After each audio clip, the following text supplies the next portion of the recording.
Hi, my name is Charlotte Winslow, and this is my podcast, Winslow. In my podcast, I'm going to speak about my life experiences, which include rare illness and near-death experience, internet child exploitation and sexual abuse, mental health and healing, physical health and my physical health journey, working online since I was 18 and I'm 27 now, and more about my life living in the Canadian prairies on 40 acres and things that happened inside of those 40 acres and with the rest of the world. So I've honestly been quite anxious about starting my podcast. There's things that have happened in my life that some of them I can't speak about yet, but it gives me anxiety speaking my truth, which is sad, but it is how it is. But today's podcast, what I'm going to start out with is talking about my rare illness that I had when I was 11 years old, which was viral meningitis, pneumonia in my right lung, and 6 lesions on my brain. To start out the whole story, I was 11 years old and I auditioned for a Canadian reality TV show called The Next Star, which were auditioning around different cities in Canada to find the next star, the next musical star. And music has always been a passion of mine. I personally consider it a blessing of God, since this is something that I've had basically since I was born. And I just absolutely love music. So I went with my mom to the audition and it was received very well. The judges really, really liked me, were shocked that I wrote the songs myself, and were very kind and nice to me. And a couple months go by and my mom gets a call and I made it to the top 12 of the show. And they were going to fly me out to Toronto, Canada. And yeah, I got to compete and sing to hopefully become the next star. So this is 2008 when I was 11, and it was the summer that they were shooting the show, since that's when kids were off from school, and it was only kids 16 and under that were allowed to audition for the show. And I flew out. That was my first time on a plane. I come from a very small town. As I said, I live on 40 acres in rural Canadian prairies, and I didn't really get out much and see big cities a lot. So that was my first time flying, and I remember specifically the vision in my mind of looking out the window of the plane and having a sore throat. And that's kind of where it started.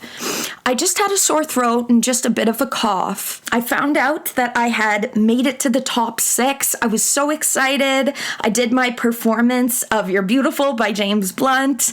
And yeah, it took me to the top 6, and I just felt so thankful that my talent was being validated and that people enjoyed my singing and my songwriting. But what happened next was very sad, and is the rare illness that I dealt with. So I remember being in a condo that the producers paid for the performers and the people that made it to the top 6.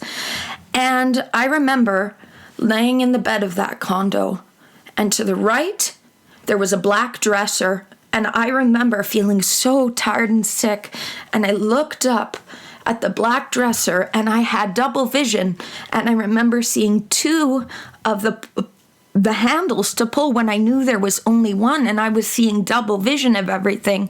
And that was one of the first serious signs of my illness. I let my mom know I had the double vision, and I had a lot of pain in my neck as well. And I remember just laying down because it was physically hard to just sit up.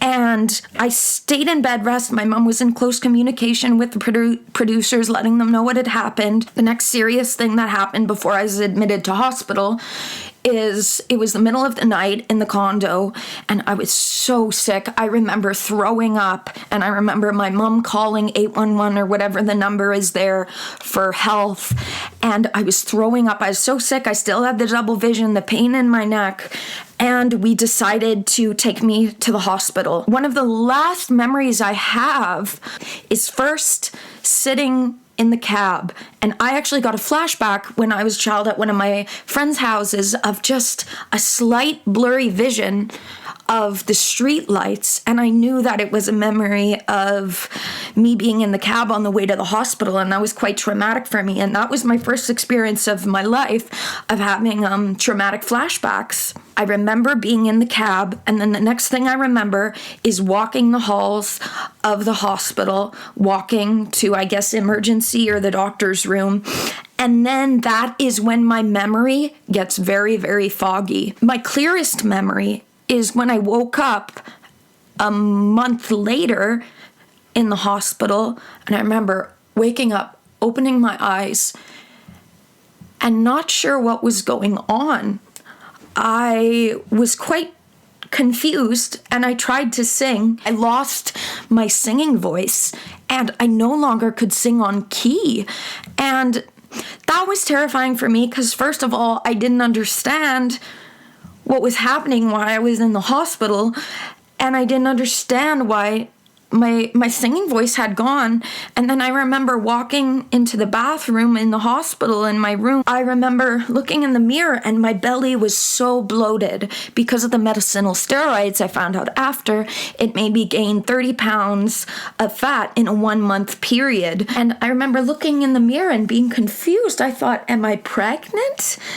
What happened here? And yeah, it was just really confusing. I was told by my mom and the doctors what was wrong, which is what I had was viral meningitis, pneumonia, and 6 lesions on my brain, which thankfully within 6 months were all fully healed, which it's a miracle. I'm very thankful it wasn't bacterial meningitis because you usually lose a limb with bacterial meningitis.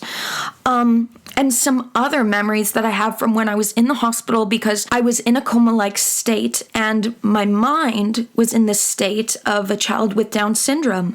And the flashbacks that I do remember, because even though my memory was foggy, I still have some memories of waking up during that coma-like period where I was sleeping most of the day, but I would be awake briefly. I remember one of the times I was trying to get up to go to the bathroom, and I physically couldn't move myself to the bathroom in my room in isolation in the hospital.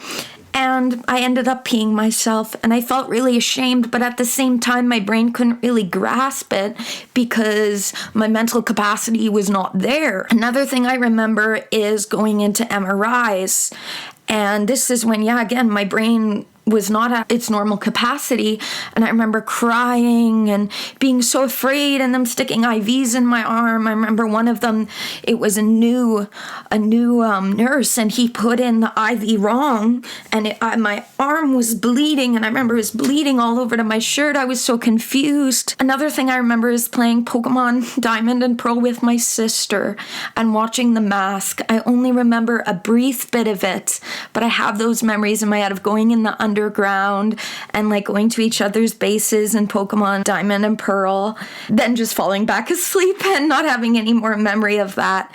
So those were a few of the memories that I had when I was in that state. But basically what had happened is, I had viral meningitis, pneumonia, and it resulted in 6 lesions on my brain, which I'm so thankful for the Toronto Children's Hospital. And one of my dreams back then and still is today is to bring the Toronto Children's Hospital meal train across all Canada. Because when I went back to my home province, the food was honestly burnt. And I remember thinking, I'm not going to be in this hospital forever, because I understood that I was getting better, but I knew that there's other kids that are going to be in that hospital for the rest of their life. And just to be able to have some nice food to eat and to be able to order from the meal train from the Toronto Children's Hospital like it was a restaurant gave me choice in a time where I had no choice over physical problems and illness that I was struggling with. So I really, really valued the Toronto Children's Hospital meal train. I hope it's still going to this day, and one of my dreams is to bring it all across Canada. What happened with the show? Because all of a sudden I'm sick and ill and in isolation, because at first they didn't know what it was. They didn't know if it could have been contagious. It wasn't, but it was in isolation for most of it. And I couldn't be filming for a TV show. I'm very thankful because while I was sick, the producers did cover my family's lodging costs, because we thought we were going to have to go to the Ronald McDonald house that my mother and father would have to stay at while I was in the hospital. But I'm very thankful that the producers did pay for our lodging so that we didn't have to worry about financial strain. for paying for the high hotel costs in Toronto while I was there because of my illness. And there was one producer specifically that was really in close contact with my mother, and she was very, very kind. And other producers did ask they actually came to my room in the hospital outside with cameras and asked to film me, but because I wasn't even conscious, I don't remember that happening because I was in the coma-like state. So they asked my mother, and I'm really thankful that my mother did say no, because just the monetization of it, right? Even if they just wanted to educate people and bring awareness to it, still I was in such a vulnerable state, and my family was more worried about me surviving than getting me on camera or something, Yeah, on the show, when they announced my departure because of my illness, they said that it wasn't life or death, but it was very close to life or death. And I was very, very ill. And if I hadn't been brought to a hospital, especially a good hospital like the Toronto Children's Hospital, I don't know if I would have survived. It was that serious. So yeah, sadly, I had to back out of the show. I couldn't be in it. There's no way. I was not mentally or physically stable. I was very ill. So sadly, I dropped out of the show, even though I made it to the top 6. When I had gone back to school that fall, I was bullied very badly. And I was bullied my whole life from kindergarten until graduation, and have also dealt with a lot of bullying online from people that know me, that went to school with me, as well as strangers on the internet. So I've dealt with a lot of bullying in my life, but at this time, I was age 11. My brain was still fully healing because it wasn't fully healed until January 2009. And I was bullied really badly at school. So at first, in the summer, I remember I hung out with some friends, and they were very nice and oh, you're back, I'm so glad you're okay. But when school started, they weren't welcoming me back with open arms. They told me, and this just confirmed my fear, they said, Charlotte's pregnant, look at her. And that was my first thought when I finally gained consciousness again after being in a coma-like state and in the state of a child with Down syndrome. And the first thing I remembered was thinking, oh no, am I pregnant? So hearing the bullies say that to me really hurt me. And honestly, in a time of my life when I should have been having support, love, kindness, I was not getting that from school. I was bullied very badly. I was made to feel like an outcast. From then on, I actually ended up having to switch schools because the bullying got so bad. So yeah, it was really hard coming back to school in the fall and being bullied. At first, they weren't sure if the medicinal steroids were going to be able to stop the lesion further harming my brain and causing permanent damage. So as I said, it took 6 months for my brain to fully heal. And this was documented because I got frequent MRIs, as well as I went in often for physiotherapy because I lost a lot of skills in my hands. So I would take let's see if I can do it. I would take a pen and go like that and flick it between the different fingers. I remember doing that in the physio. Oh, I'm not that good at it. Should have practiced before. But yeah, that was one of the things I did in the physiotherapy. And I was in a research study because what's very interesting, the province I'm from, Manitoba, has the highest rates for MS, multiple sclerosis, in the world. And meningitis can very likely, it's well documented, that it can progress into multiple sclerosis. So I got MRIs done almost every year in the research study, and they tracked my healing of my brain. And at the 6-month mark, the only thing that they could find that looked like it might have been damage in my brain was near the eyesight portion of the brain. So I did a lot of testing for my eyesight, and I was diagnosed with visual agnosia, which is when there's a big group of things, for example, some of the problem for me is when I'm at a grocery store or a gas station, like trying to find a popsicle in all of the different popsicles. It's impossible. It's really hard for me to find it. My brain processes words easier than like images or shapes.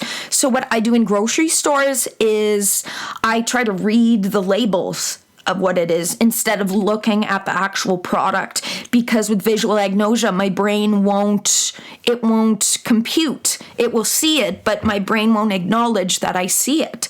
So that's why focusing on the words instead is really helpful for my visual agnosia.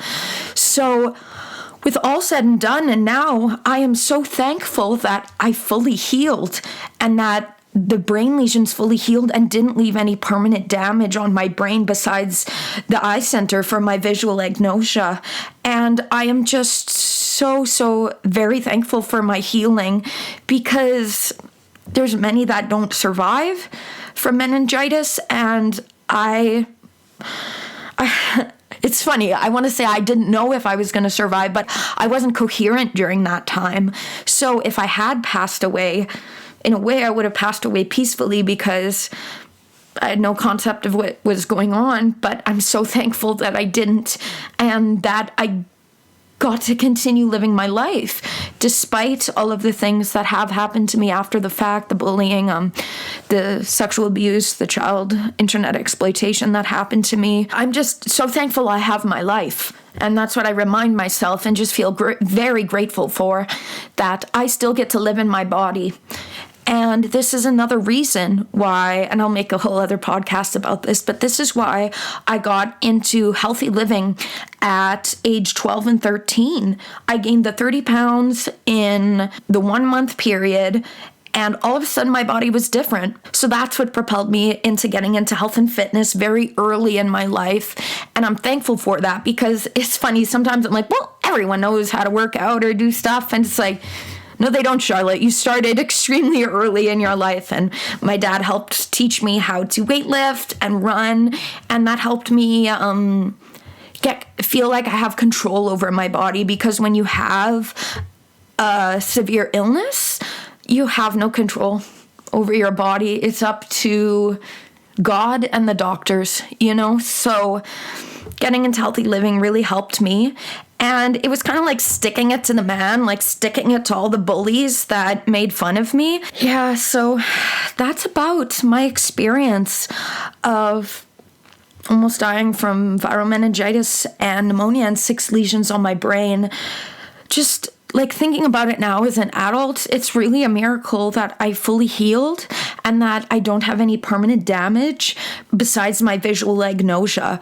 And I'm just so thankful that I am alive and that I've got to experience my life since after that, because I could have just died there. I could have, been a statistic to the illnesses, because statistics are real, So yeah, guys, I hope you enjoyed my first podcast about my experience with viral meningitis, pneumonia in my right lung, and brain lesions.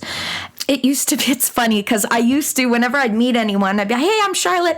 I had viral meningitis and pneumonia in my right lung. And it was like, I'd say that every single time. It was like copy and paste whenever I met someone new. So it's funny to talk about it now because I haven't talked about it in so many years. And it's funny to think that, because it used to be like the first thing I'd say to everyone when introducing myself. But I've realized I've never really spoken about this on a public platform. And I want to be able to speak about these things now, because there's other people that have gone through the same things, and I felt really alone during the whole process, and then going back to school being bullied for it. But anyways, I'm just thankful to be alive. I'm thankful that I was in Toronto at the Children's Hospital because it was such a great hospital and they saved my life. And I'm just very thankful. Yeah, but I hope that you guys enjoyed this podcast and it shows you that you're not alone if you're going through any health struggles. And yep, this is episode 1 of me talking about my life experience. Thanks so much, guys, for joining the podcast. Please make sure to follow or subscribe or like wherever you're viewing this, and stay tuned for more. Okay, thank you so much and God bless. Bye.